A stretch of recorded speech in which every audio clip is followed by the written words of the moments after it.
when the better thing for you to learn is how to manage yourself.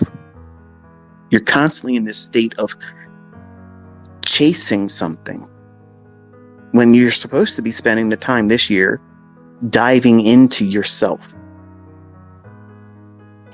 I did not understand how much of a impediment I was to my own success early on.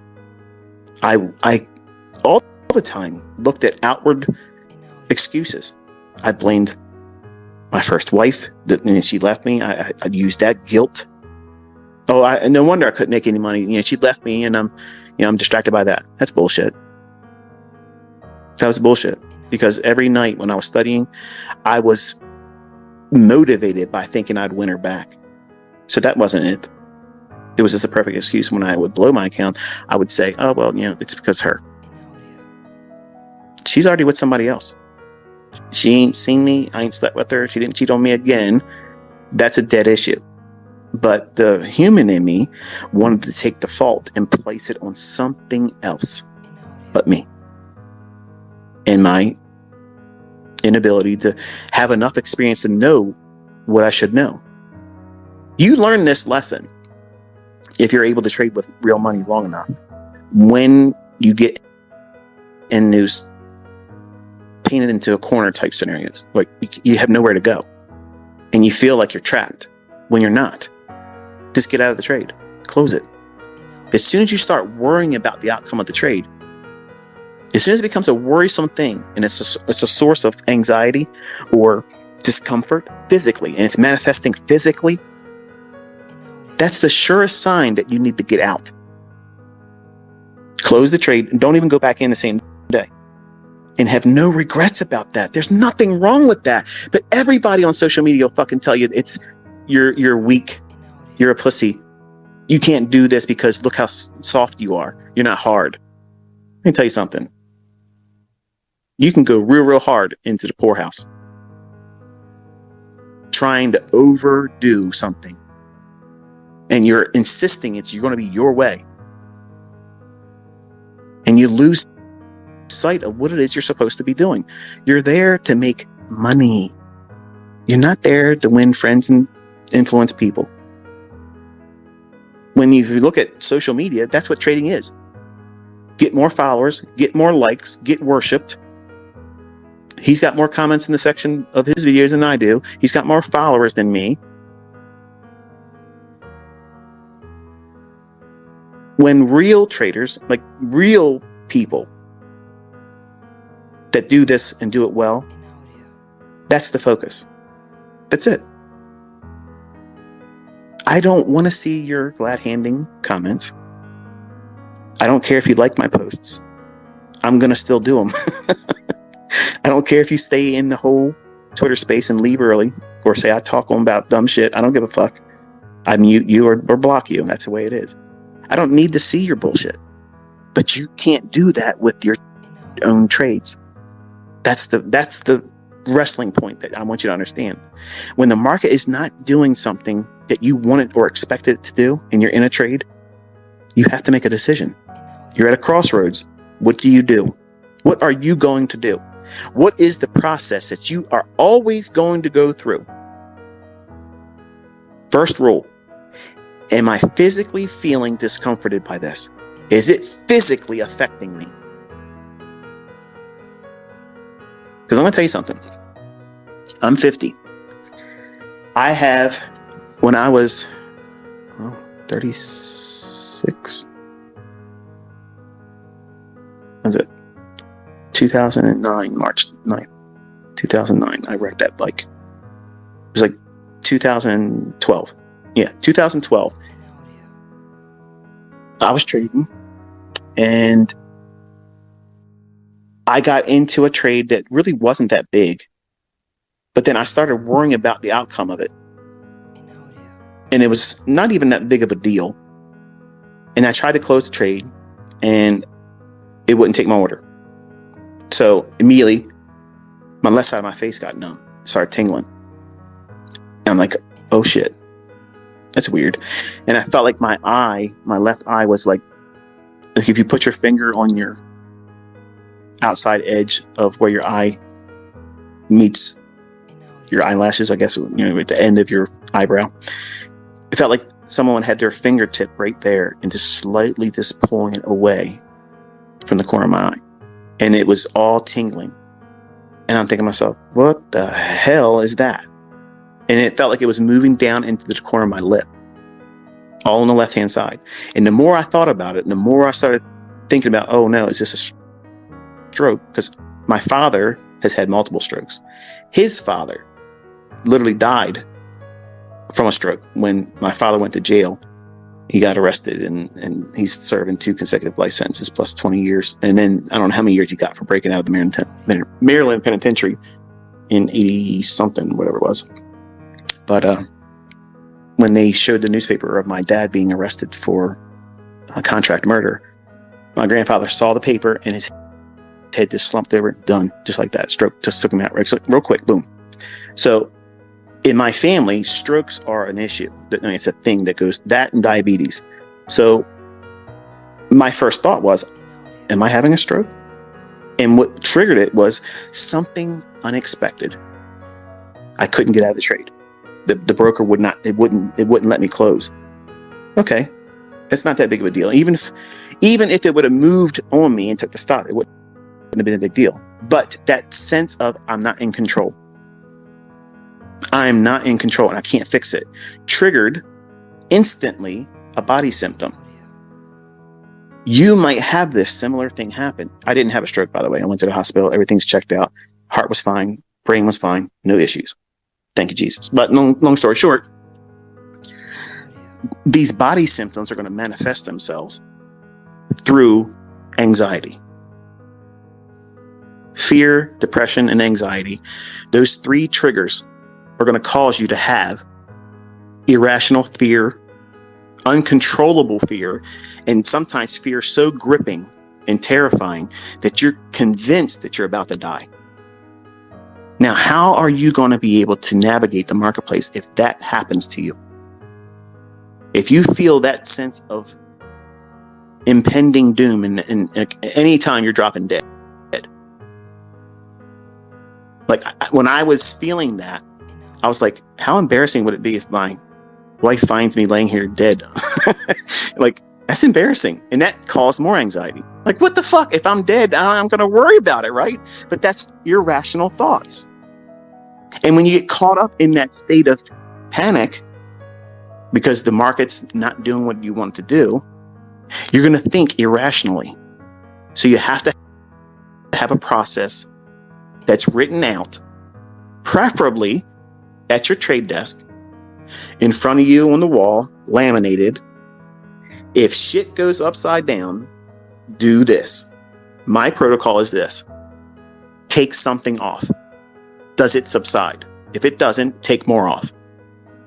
If it doesn't work, take it down to the smallest position size, which is what I did today.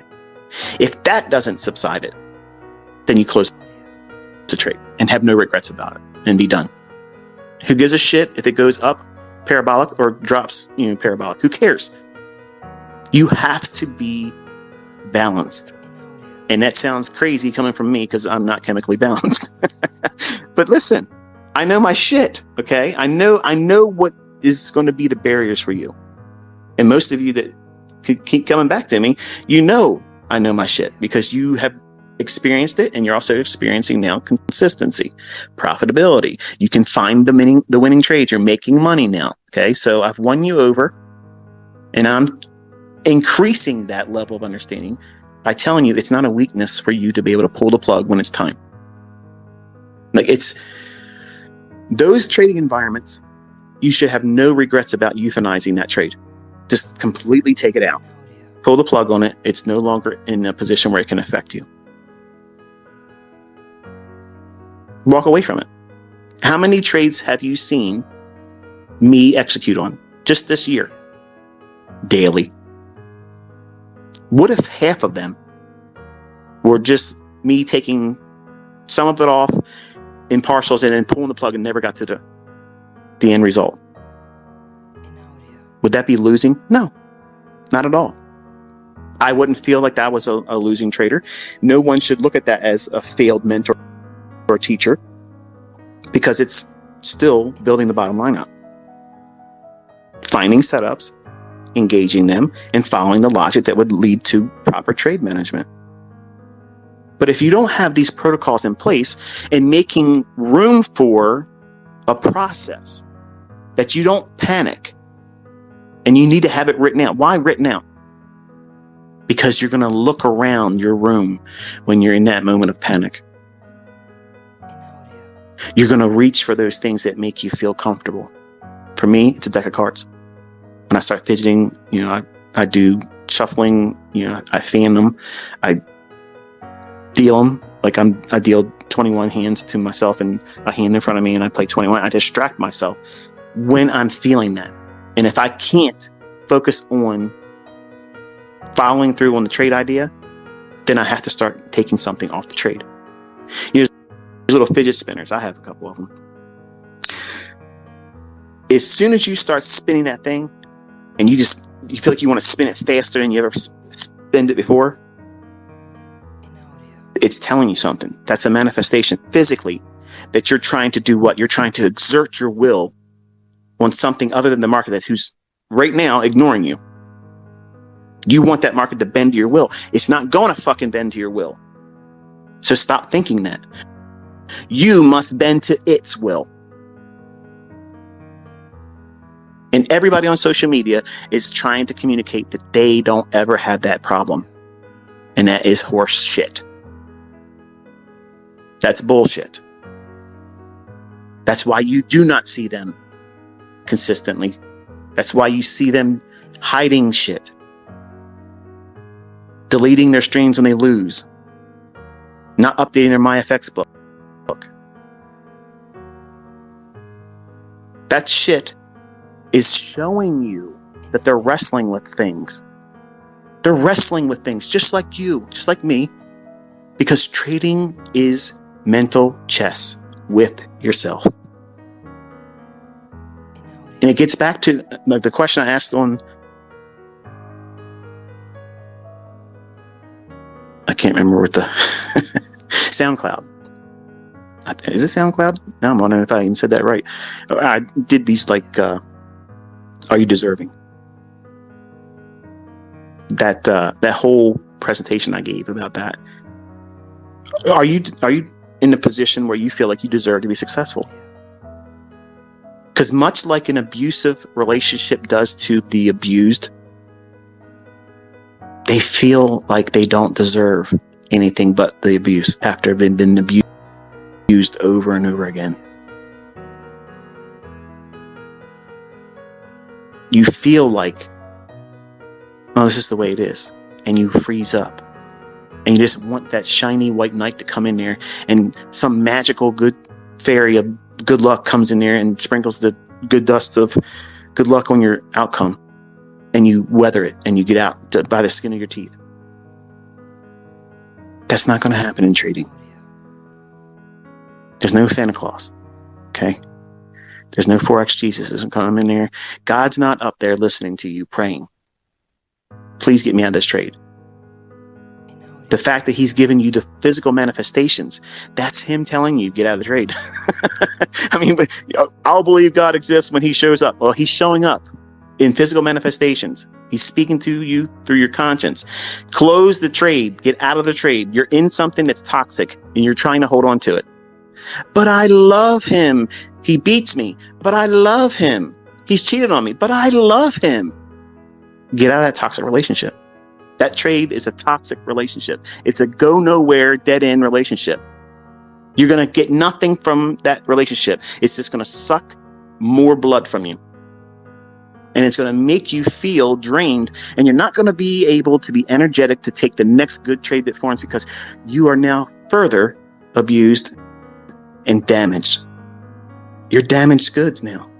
So tomorrow when the market sets up a beautiful setup, because you wrestled, which you felt like this is the right thing to do. I'm doing the right thing. I'm sticking to my guns. I'm going to go out with everything. And I'm fighting hard for this trade to work out because I need to feel like I'm going to be accomplished and successful.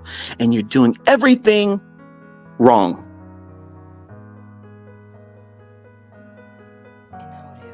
The best money managers in the world are the one that says, fuck it, this isn't good, I'm closing it. And that's it. There's no more, they're not regretting it. They're not thinking about it, running scenarios. What if they're done. Next. What's the next one? Next. You have to treat your bad trades or questionable trades that you're in, as soon as they start manifesting physically in you, you have to have a process. It has to be written. It must be visible where you are trading. Another reason why you don't trade on your phone. I'm riding the bus home. This got me 50 pips. Forex King. Whoop, whoop. Holla. No, you are literally gambling. You're gambling. Because here's what's going to happen one day when you're doing this. Ask me how I know. You're going to be out in the public. You're going to be minding your own business. Your wife's going to be predisposed and distracted with Victoria's Secret's bra sale. You're just minding your own business, walking around. You're not trying to be creepy. You don't care about the panties and the things all around you. You're in your phone, minding your business on MT4. No problem. No harm, no foul. You're going to put the trade on. You're going to be managing it. Okay. Then shit's going to go upside down. And you're going to be looking around and you're going to be pacing back and forth. And now everyone around you is going to be looking at you thinking, what the hell's this guy doing? You're not trying to be next to your wife because you don't want her to see that you're on that MT4 again. You're walking around, you're breathing a little bit heavy, you're pacing back and forth. You're getting ready to steal something, aren't you? You're getting ready to take those friggin' panties and stick them in your coat pocket and run out the store, aren't you? That's what everybody's going to be thinking you're going to do. And now you're going to be thinking about that or something to that effect, like I was. And I can't even focus on the trade I'm in. I can't do it. So that shit's going to creep in. Something like that. You didn't expect nothing like that. But the real world and shit that comes out of left field is going to pop into your trading. And you're not going to have what? The process, the protocol that you follow in front of you because you're holding your phone. Or you might get lack of service. Internet. You're in an area where you can't get connection. You don't think it's going to happen? It's happened. It's happened to me a lot. I don't trade on my phone. Unless I'm in the bed and I'm hooked up to my Wi-Fi here. I'll do an example like that where it's something simple, short, little type thing. Nothing big. Just to get your attention to focus on something other than what you're worrying about. But you have to have it written down. How are you going to process and work through a protocol that's written out? How are you going to be able to weather, compensate, cope, or euthanize that toxic trade? I told you what mine is. If it doesn't start panning out in a time frame in my mind, once I feel those physical symptoms, I'm disgusted by the fact that this market's not moving to the will of ICT. How dare this son of a bitch sit around here in Hemet Hall and not move to my target? I'm recording this. It should be doing what I wanted to do. That's what's going on in my head today. I'm watching it. That's what's in my head. So as soon as I feel that, I said, okay, time to put a time limit on it. 2 minutes. This candle or the next, it needs to start showing it to me. It doesn't. Okay, start peeling it off. I got 5 contracts, 1 off. Do I feel any better about it? Nope. All the way down to the smallest one. Now I don't care.